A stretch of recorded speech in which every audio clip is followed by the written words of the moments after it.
الحمدللہ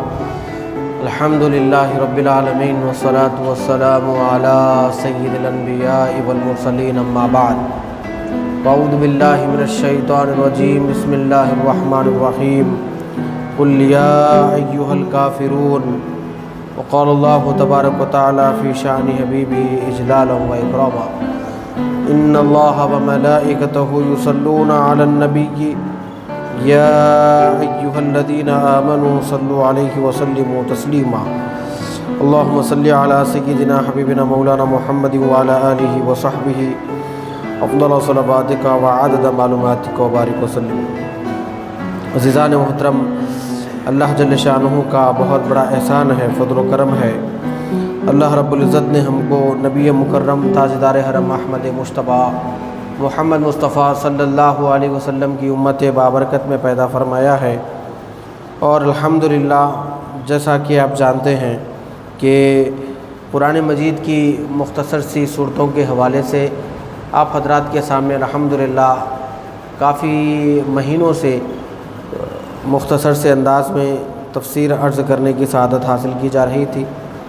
گزشتہ 5-6 ماہ سے سورۃ الکوثر کی تفسیر عرض کی گئی کہ کوثر سے مراد کیا کیا معنی لیے گئے ہیں علماء کرام نے، وہ تمام معنی آپ حضرات کے سامنے بیان کیے گئے ہیں۔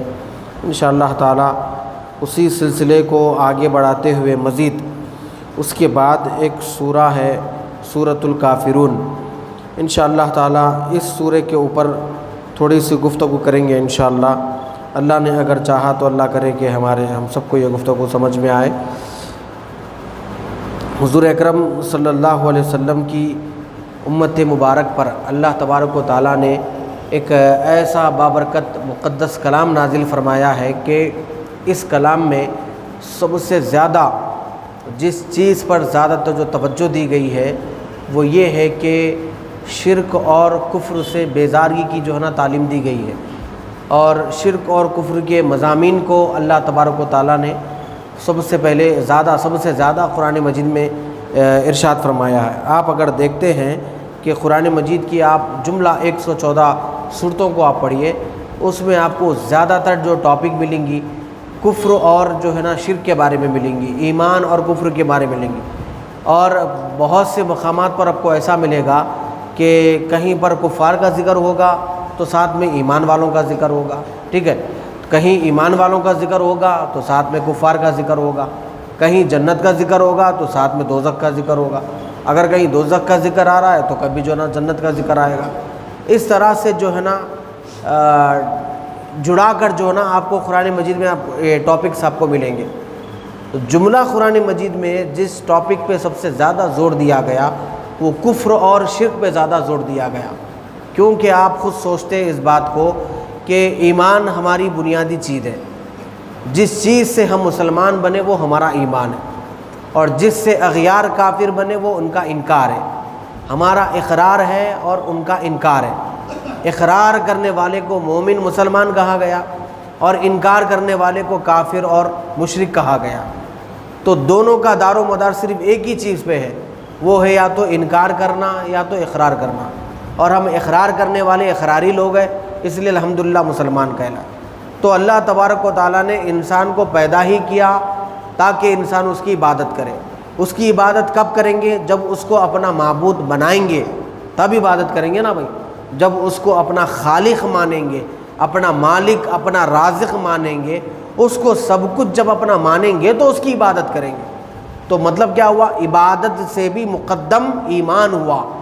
ایمان ہے تو عبادت ہے، اگر ایمان نہیں ہے ہزارہا عبادتیں کر رہے تو وہ عبادت رائگاں ہے۔ سمجھیے کہ کوئی کافر ہے، اگر وہ کوئی مسجد بنوا رہا ہے یا مسجد میں وضو خانہ بنا رہا ہے یا بورویل کھدوا رہا ہے یا وہ جانمازوں کو پیسے دے رہا ہے یا کچھ وہ دین کے لیے جو نا اسلامک جو نا کاموں میں کچھ وہ فنڈنگ دے رہا ہے، ٹھیک ہے، یا پھر وہ مسلمانوں کے ساتھ آ کے نمازیں پڑھ رہا ہے یا مسلمانوں کے ساتھ روزے رکھ رہا ہے، اس کے بارے میں علماء نے لکھا ہے اگر کوئی کافر، عموماً دیکھتے ہیں رمضان کی عید کے موقع پر کہیں ہم جو ہے سیاسی لیڈروں کو دیکھتے ہیں، عام لوگوں کو دیکھتے ہیں، وہ ہمارے ساتھ عید کی نماز پڑھتے ہیں، اور بسا وقت کہیں گاؤں میں مجھے ایسا دیکھنے کو ملا ہے بچوں کے ساتھ نان مسلم بچے بھی روزہ رکھتے ہیں، کلاس میٹس جو ہوتے ہیں نا بچے، ان کے ساتھ بچے بھی روزہ رکھتے ہیں۔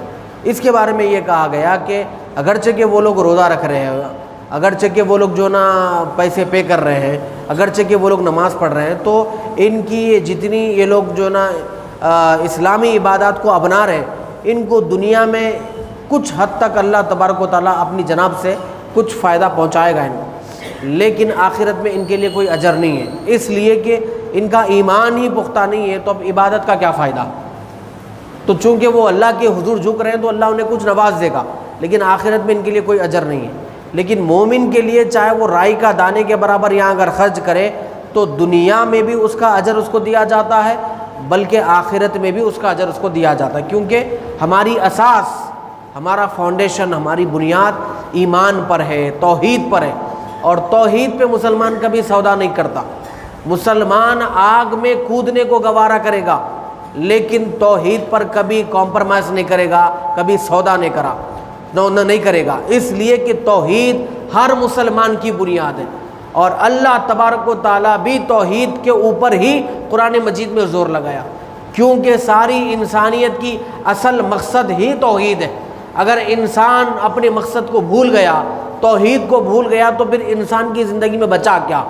انسان کی زندگی میں پھر کفر بچا، شرک بچا، ضلالت بچی، گمراہی بچی، اندھیرا تاریکی بچی، ظلمت بچ گئی، اور بچا ہی کیا اس کی زندگی میں اگر اس نے توحید کو نہیں اپنایا؟ اس نے اگر کلمہ نہیں پڑھا تو پھر پڑھا کیا؟ اس نے اللہ کو نہیں مانا تو پھر مانا کیا؟ جو ایک خدا کو نہیں مانتا ہے وہ 56 چیزوں کو جو نا اپنا خدا بنا لیتا ہے، کبھی سورج کو خدا بنائے، کبھی چاند کو خدا بنائے، کبھی پتھروں کو بنائے، کبھی درختوں کو بنائے، کبھی جانوروں کو بنائے، کبھی جو نا گھر کے بڑوں کو بنائے، کبھی اگر کسی کے بال جو نا سفید نہیں ہوئے 90 سال کے جی رہے، کبھی اس کو خدا بنا لیے، کبھی کوئی محلے میں کوئی اچھا کام کر رہا ہے تو بول رہے تو آپ ہمارے خدا ہے بول رہے۔ ایک خدا اگر نہیں بنائیں گے، ہزاروں کو خدا بنانا پڑتا لوگوں کو۔ اسی لیے مسلمان سب سے پہلے ہمیشہ ہر وقت لا الہ الا اللہ محمد رسول اللہ پڑھتا ہے۔ اور آپ کو معلوم ہے نکاح کے موقع پر بھی جو نا خاص طور پہ دلہا اور دلہن کو جو نا خاص طور پہ ایجاب و قبول کرانے سے پہلے بھی ان کو کلمہ توحید پڑھا جاتا ہے، اس لیے پڑھا جاتا ہے، ہو سکتا زندگی میں شادی سے پہلے جانے انجانے میں کوئی ایک جملہ ان کی زبان سے ایسا نکل گیا ہوگا جس کی وجہ سے یہ دائرے کفر میں چلے گئے ہو، پھر دوبارہ کلمہ پڑھ کے دوبارہ مسلمان ہو جائے۔ انسان کبھی کبھی ایسی چیزیں کر دیتا ہے کہ اس کا اسلام چلا جاتا ہے، اس کا ایمان چلا جاتا ہے۔ اس لیے بزرگان دین سب سے اچھا بہتر طریقہ کیا بولے؟ صبح شام کلمے کا ورد کرتے رہنا چاہیے، خاص طور پہ لا الہ الا اللہ، لا الہ الا اللہ، خاص طور پہ کلمے کا ورد۔ اس سے کیا ہوتا؟ اگر دنیا کی کسی بھی چیزوں میں بسا اوقات آپ کو معلوم ہے کئی لوگ کیا بولتے ہیں، یہ جملہ دیکھیے کتنا جو نا بولنے میں زبان پہ آسانی سے نکل جاتا ہے، بھائی کیا مردی ہے کہ بھائی کیا ہے کہ کیا نہیں، ہمارے بابا اتنے بوڑھے ہیں انہوں نہیں مرے، اور میرا بیٹا اتنا جوان ہے، میرا بھائی اتنا جوان ہے، یا انہیں فلاں اتنا جوان ہے، چاچا اتنا انہیں مر گیا۔ اللہ کو بھی کیا سمجھ میں آ رہا کہ معاذ اللہ ثم معاذ، ارے اللہ تو اس کو لینا تھا، اس کو لینا تھا۔ یہ چیزیں ہوتی ہیں۔ دیکھیے آپ کون ہوتے صاحب بولنے والے؟ آپ مانگے نہیں تھے، وہ آپ کو بیٹا دیا، آپ مانگے نہیں تھے، آپ پیدا ہونے کے بعد باپ کا سہارا دیا، آپ مانگے نہیں تھے، ماں کا آنچل دیا، آپ مانگے نہیں تھے، آپ کو خاندان دیا، آپ کو قبیلہ دیا، پھر وہ دنیا سے گئے تو آپ بول رہے کہ جو نا اس کو کیوں لیا، اس کو کیوں لیا؟ بھائی کس کو کب لینا ہے، تم کو کب لینا ہے، وہ سب بہتر جانتا ہے، ٹھیک ہے؟ تو ہم ایسی جملے بولنے کی وجہ سے ایمان سے نکل کے کفر کے دائرے میں چلے جاتے ہیں۔ اسی لیے علماء نے باضابطہ کہا ہے کہ وقتاً فوقتاً کلمہ پڑھتے رہنا چاہیے، لا الہ الا اللہ محمد رسول اللہ، لا الہ الا اللہ محمد رسول اللہ، یہ پڑھتے رہنا چاہیے۔ تو خلاصہ کلام تمام باتوں کا یہ بولنا چاہتا ہوں میں آپ لوگوں کو، انسان کی بنیاد توحید پہ ٹکی ہوئی ہے، اور مسلمانوں کی بنیاد توحید پہ ٹکی ہوئی ہے۔ تو مسلمان سرکار ارشاد فرماتے ہیں کہ کوئی بندہ مومن ایمان کو قبول کرنے کے بعد کفر میں جانے کو اس طرح ناگوار گزرے اس کی طبیعت پہ، اس طرح وہ راضی ہو جائے جس طرح کہ وہ آگ میں کودنے کو راضی نہیں ہوگا۔ کوئی بندہ چاہے گا کہ اپنے آپ کو آگ میں ڈالے، کنویں میں ڈالے، کہیں بھی لے جائے چھلانگ لگا دے، کون بندہ پسند کرے گا بتائیے آپ کہ میں آگ میں کود جاؤں؟ جس طرح آگ میں کودنے کو وہ پسند نہیں کرتا، مومن ہونے کے بعد دوبارہ کفر اختیار کرنے کو بھی اسی طرح پسند نہ کرے۔ اتنا اتھینٹک بتایا گیا، بغیر ایمان کے کچھ بھی حاصل نہیں ہوگا۔ کلمہ بغیر پڑھے مسلمان بغیر ہوئے، ہزارہا کلمے پڑھ لیجئے، ہزارہا ماتھے ٹیک لیجئے، ہزارہا عبادتیں کر لیجئے، صدقہ خیرات کر لیجئے، بغیر کلمے کی بنیاد پہ کچھ نہیں ہوگا۔ تو قرآن مجید میں سب سے زیادہ جو ٹاپک پہ زور دیا گیا ہے وہ لا الہ الا اللہ پہ زور دیا گیا ہے، کیونکہ مسلمان میدان میں ہو، کمرے میں ہو، گھر میں ہو، جنگل میں ہو، بیاباں میں ہو، صرف ایک مولا کو، اللہ کو خدا مانتا ہے، کسی اور کو خدا نہیں مانتا۔ اس پہ کبھی سودے بازی نہیں ہوئی۔ اس پہ سودے بازی کرنے کے لیے کن کن لوگوں نے کیسے کیسے طریقے اختیار کیے، کیونکہ اغیار کو معلوم ہے مسلمان جو ہوتا ہے صرف ایک بنیاد پر ایک جٹ ہوتا ہے، وہ کلمہ توحید ہے، لا الہ الا اللہ ہے۔ وہ صدائے لا الہ الا اللہ ایسا ہے جو مسلمان کے خون کو گرماتا ہے، اس کے خون کو جوش دیتا ہے، اس کے قوت ایمانی، قوت حرارت کو بڑھاتا ہے۔ تو لہٰذا اس کو سرد کرنے کے لیے، اس کو اگر ڈائریکٹ اگر کافر بنانے کے لیے اگر بولا جائے تو یہ کافر نہیں بنے گا۔ اگر کسی بھی مسلمان کو پکڑ کے بولے بھائی تو مسلمان ہے اور تو کلمہ پڑھ رہا ہے، لہٰذا تو جنا تو فلاں فلاں تو جنا یہ بول لے، ہمارا وہ نعرہ لگا لے، یہ کر لے، وہ کر لے۔ آج کل تو ہمارے کئی سیاسی قائدین ایسے ہیں، اس سیاست کے خاطر اب بولتے، لوگوں کے سامنے بولتے ہیں کہ یہ سیاسی پہلو ہے، ہم کو کرنا پڑتا ہے۔ اس سیاسی زندگی کے خاطر ابدی زندگی کو چھوڑ کر بتوں کے سامنے جا کر باضابطہ پھول چڑھاتے ہیں، نظر و نیاز پیش کرتے ہیں، اپنا جو نا فنڈ دیتے ہیں، مجانے کیا کیا کرتے ہیں۔ ایک ہی وجہ یہ ہے پارٹی ہائی کمانڈ کو خوش کرنا ہوتا، فلاں فلاں کیا بولو تو بولا نہیں جاتا، بولے بغیر رہنے دیتا۔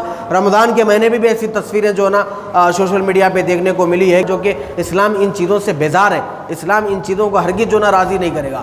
تو آپ دیکھیے، آپ مسلمان ڈائریکٹ جو نا کلمہ چھوڑ کے اس کو اگر کافر بننے کو بولے، اگر وہ نہیں بنے گا، کیونکہ اس کو معلوم ہے میری نجات اسلام میں ہے، مجھے عزت اسلام نے دیا، میری خیر اسلام کے اندر ہے، اگر میں یہاں چھوڑ کے کہیں اور جگہ جاؤں گا تو مجھے کوئی عزت نہیں ملے گی، تو اس کو معلوم ہے تو اسی میں رہے گا وہ۔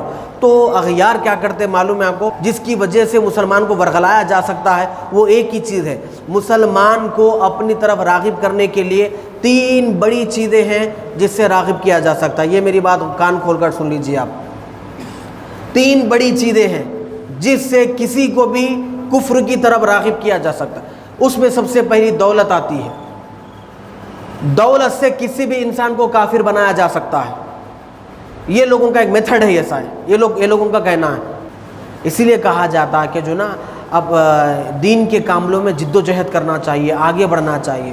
کہیں الحمدللہ تنظیمیں، تحریکیں ایسی ہے جو گاؤں گاؤں پہنچ کر ایسے مسلمانوں کو پکڑ رہے ہیں جو مسلمان اپنا ایمان چھوڑ رہے ہیں، ایمان چھوڑ کر غیروں کو ایمان بیچ کر صرف دولت کے خاطر، صرف اور صرف پیسے کے خاطر۔ یہ میں کوئی فیک نیوز نہیں بول رہا ہوں بھائی آپ کو، یہ جینیون نیوز بول رہا ہوں میں آپ کسی سے معلوم کر سکتے ہیں۔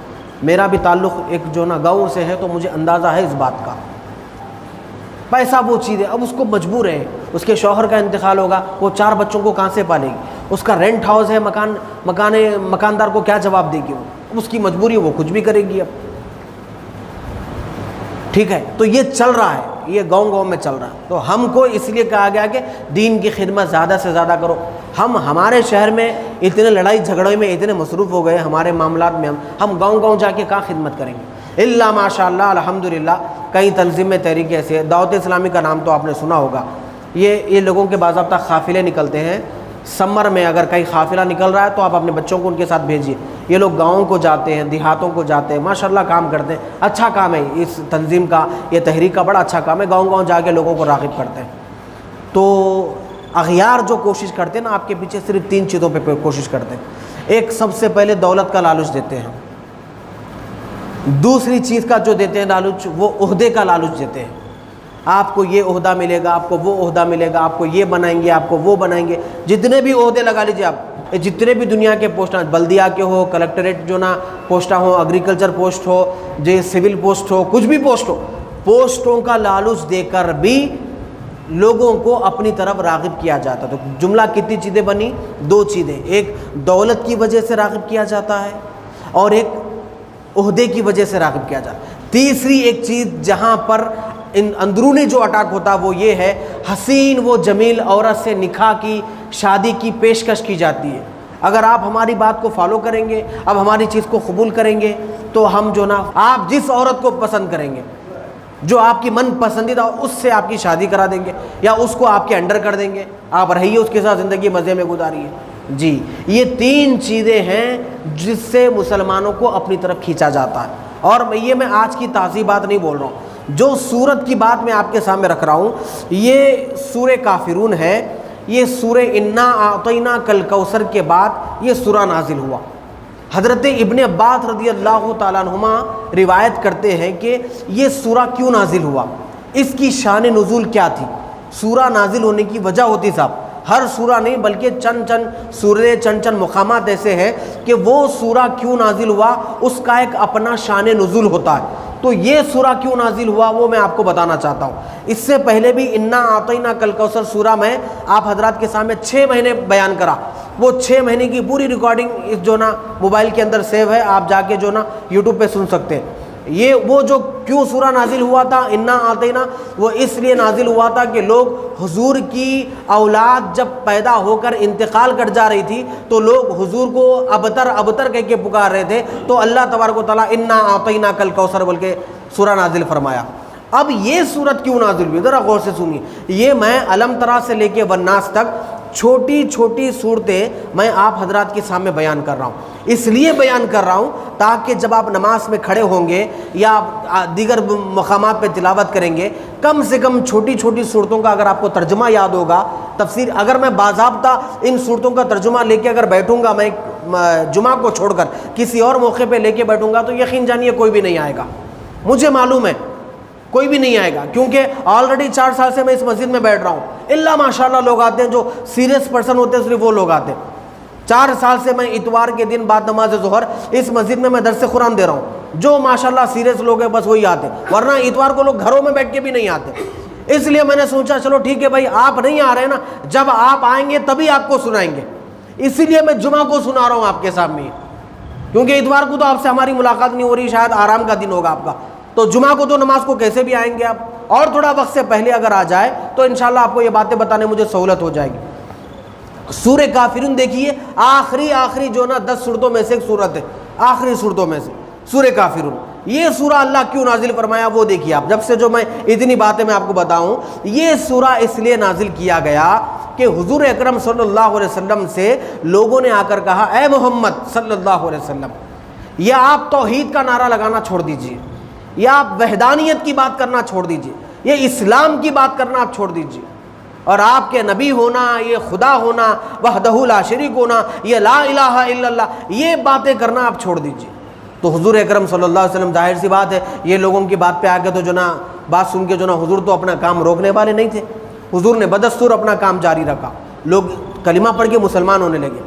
پھر بعد میں کیا ہوا دیکھیے آپ، چند دن گزرنے کے بعد پھر یہ لوگوں کے بڑے ولید بن مغیرہ، ان کا بڑا بادشاہ ہے، یعنی ان کا سردار ہے سمجھیے آپ، آس بن وائل یہ ان کا سردار ہے، اور ایسے 4-5 مل کے اسود بن عبد المطلب، یہ 5 جو نا بڑے 4-5 بڑے لوگ مل کے جو نا ایک گروپ کی شکل میں آئے، حضور کے پاس آئے۔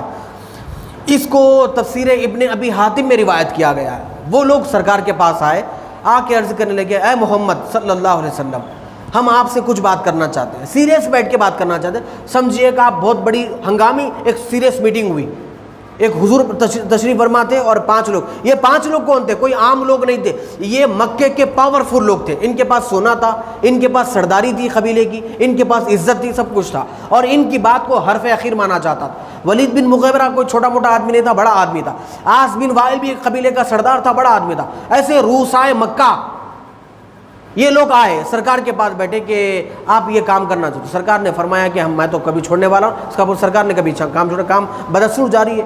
تو پھر یہ لوگوں نے کیا کیا دیکھیے، میں آپ کو جب سے جو باتیں بتا رہا ہوں کیا کیا دیکھیے۔ سب سے پہلے یہ لوگوں نے حضور کے سامنے 2 چیزیں رکھی، 2 پیشکش رکھی۔ پہلی پیشکش میں جو نا 3 چیزیں تھیں، وہ کیا تھی بتا رہا ہوں میں آپ کو۔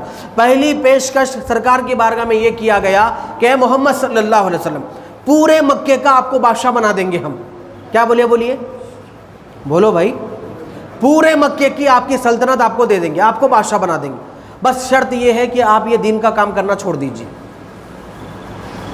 پھر یہ لوگ دوسری جو نا اپنی شرط سنائے، کہ اے محمد صلی اللہ علیہ وسلم ہمارے پاس جتنی مال و دولت ہے اور عربوں کے پاس، جملہ عربوں کے پاس جتنی عرب کنٹری میں دولت ہے وہ سب آپ کو لا کر دے دیں گے، بس آپ جو ہے نا یہ کلمے کا جو نا نعرہ لگانا ختم کر دیجیے، اس کو روک دیجیے آپ۔ دو شرطیں ہوں۔ تیسری، عرب کی خوبصورتی یوں تو ہمیشہ سے مشہور رہی ہے، وہاں کی عورتوں کی خوبصورتی ہمیشہ سے مشہور رہی ہے۔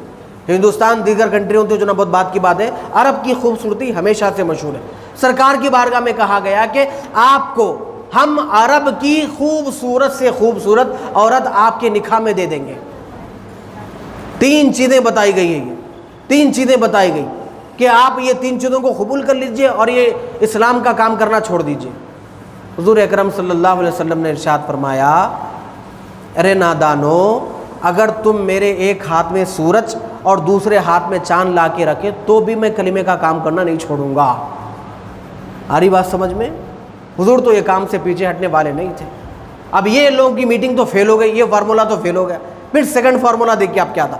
سیکنڈ فارمولہ کیا تھا؟ یا سنیے آپ، اسلام سے لوگوں کو کس طرح موجودہ زمانے میں یہ جو آج کل چل رہا نا پیسہ دے کے کنورٹ کرنا، یہ نیا طریقہ نہیں ہے، اس زمانے سے طریقہ چلتا ہوا آ رہا ہے۔ بانی اسلام تاجدار کائنات صلی اللہ علیہ وسلم جنہوں نے اسلام کی بنیاد مکے کی دھرتی پر رکھی، وہ سرکار کے سامنے ایسی پیشکش کی جا رہی ہے تو 1450 سال کے بعد اور کیا پیشکش نہیں کی جا سکتی ہے؟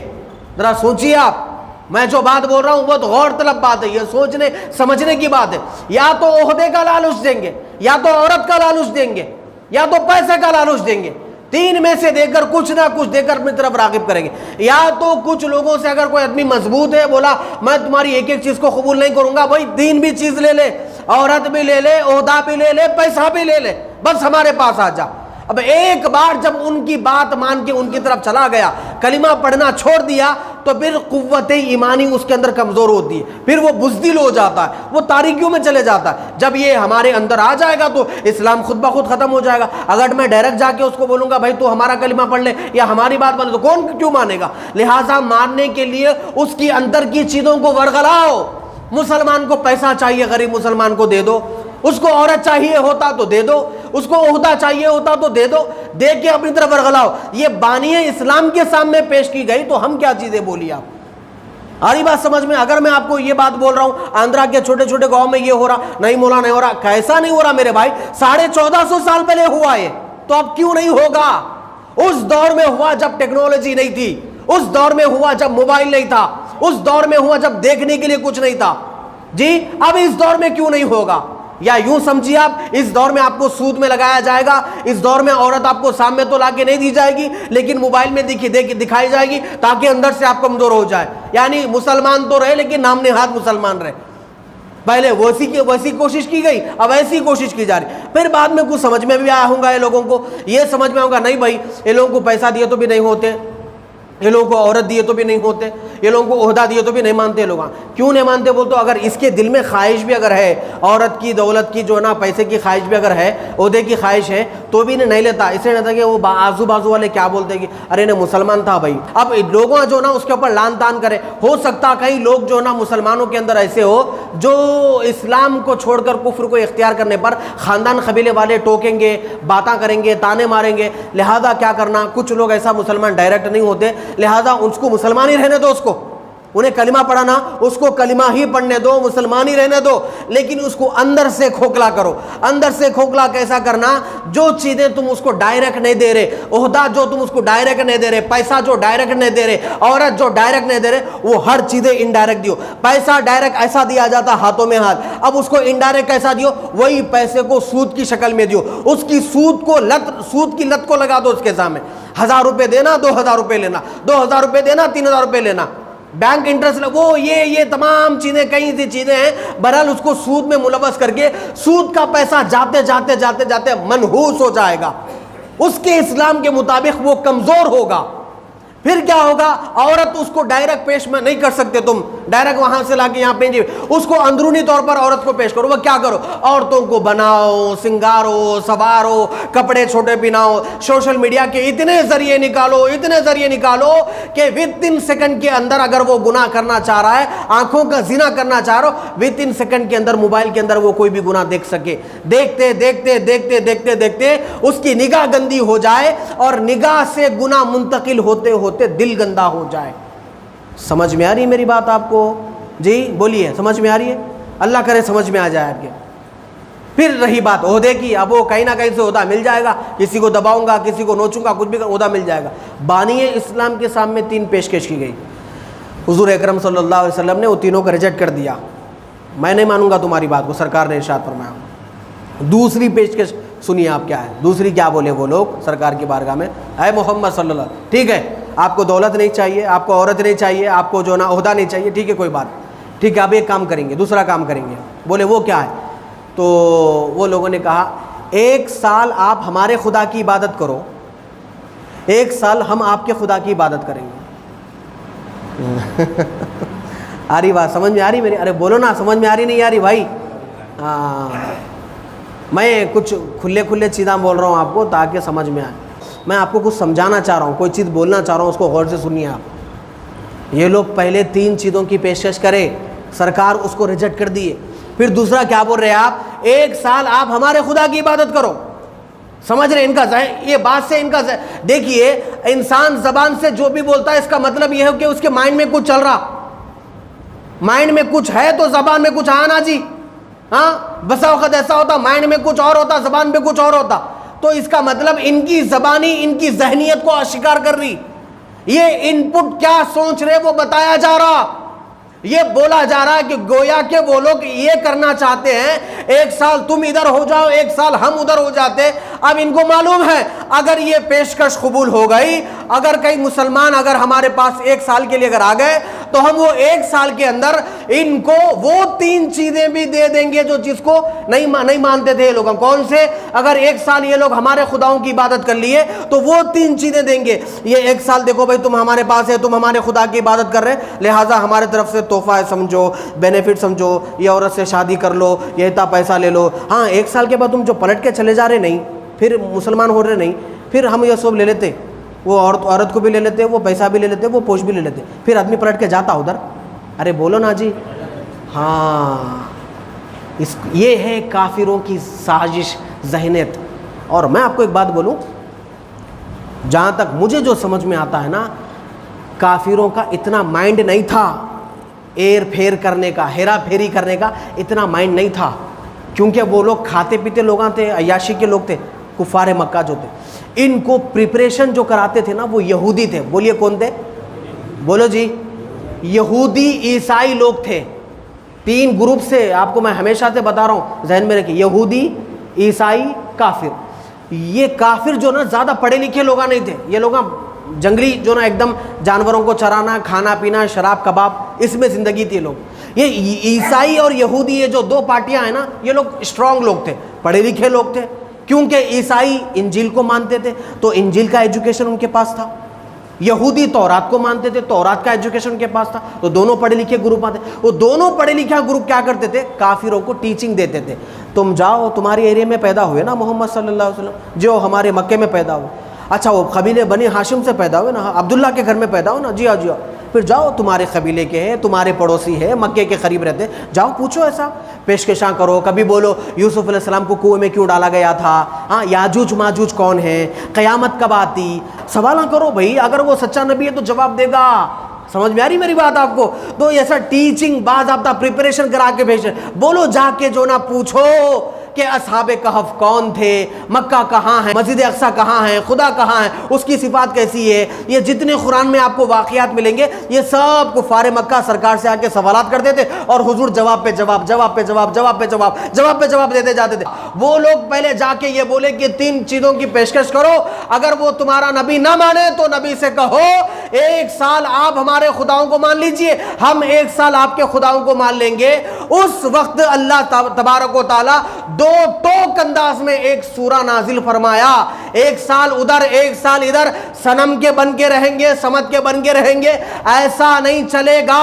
مسجد میں بیٹھ کر نماز پڑھوں گا، اڈے پہ بیٹھ کے شراب پیوں گا، ایسا نہیں چلے گا۔ یا تو آر ہوگا یا تو پار ہوگا، یا تو نور ہوگی یا تو ظلمت ہوگی، یا تو حق پہ ہوگا یا تو باطل پہ ہوگا، یا تو سچ ہوگا یا تو جھوٹ ہوگا۔ اس موقع پر اللہ تبارک و تعالیٰ اس سورت کو نازل کرا جس کو کہتے ہیں سورۃ الکافرون۔ کیا کہتے ہیں بولیے؟ اب اس میں کیا ہے، زندگی باقی رہے تو انشاءاللہ میں آنے والے جمعہ میں بیان کروں گا۔ اللہ سے دعا ہے کہ اللہ ہماری اس گفتگو کو قبول فرمائے۔ وما علینا الا البلاغ۔